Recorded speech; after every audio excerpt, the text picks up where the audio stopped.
Setelah menampar Chamin, Dana pergi begitu saja, seolah tak peduli. Chamin malah memberikan jasnya di tubuh Yirim dan menarik tangan Yirim untuk ikut bersamanya. Chamin sedikit memarahi Yirim. Kenapa Yirim diam saja saat diperlakukan seperti itu? Yirim memberitahu seharusnya Chamin menemui tunangannya karena Dana terlihat sangat marah. Chamin juga harus memastikan keadaan Dana baik-baik saja. Ketika hendak pergi, Chamin mengatakan jika Dana memang tunangannya, tapi mereka tidak saling mencintai. Karena hanya sebatas rekan bisnis, Chamin tidak wajib menghibur Dana saat dia sedih. Bagi Chamin, yang harus dicemaskannya adalah Yirim. Chamin menghampiri Dana. Dana mengatakan jika dia tidak tahan melihat Chamin mengurus orang lain. Chamin pun menyuruh Dana untuk berhenti datang ke Chungdam Cafe karena dia akan terus mengurusnya. Chamin juga mengatakan jika dia tidak nyaman Dana terus mencampuri urusannya. Baek Do-hong menghampiri Chamin. Keduanya berbicara tapi dilihat dari nadanya tampak Do-hong tidak suka dengan Chamin.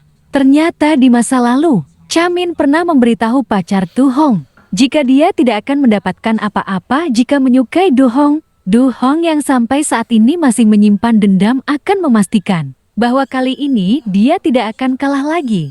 Yirim menghampiri Erina lagi untuk meminta maaf. Lagi-lagi dia seolah direndahkan oleh perkataan Erina. Erina juga mengingatkan Yirim untuk merelakan Do-hong. Chamin bertanya tentang keadaan Yirim karena terlihat sedih. Yirim berkata seolah-olah merendahkan dirinya sendiri. Chamin yang mendengar bertanya siapa yang membuat Yirim berpikiran seperti ini. Yirim yang sudah pupus dengan impiannya. Tapi Chamin mengatakan jika dia akan membantu Yirim. Chamin mendekat, Yirim memegang pundak Chamin. Dan keduanya berciuman di hadapan semua orang. Tentu membuat semua pasang mata terkejut.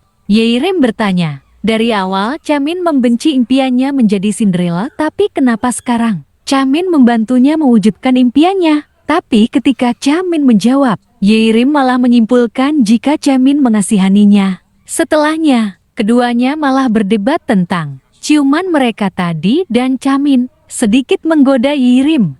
Ketika Yirim sampai di rumah, ternyata Gu Nam-hun tengah bertamu di sana. Dia mengingat perkataan Yirim jika ibu segalanya bagi Sujin, hingga Gu Nam-hun memberikan beberapa hadiah untuk ibunya.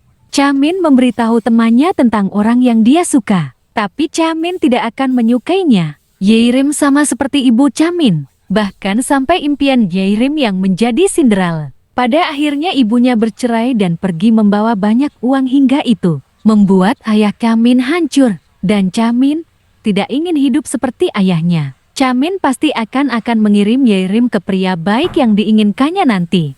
Do-hong menghampiri Yirim yang tengah bekerja. Saat tangan Yirim tidak sengaja terkena air panas, Do-hong membantu mendinginkannya dengan es batu. Do-hong terlihat meminta penjelasan tentang hal yang terjadi semalam antara Chamin dan Yirim. Dia juga mengatakan jika ingin tahu lebih banyak tentang Yirim. Bahkan dia menawarkan Yirim untuk bertemu di studionya nanti. Yirim tentu sudah terkejut, tapi Yirim semakin terkejut lagi ketika Do-hong memakaikan jepit di rambut Yirim.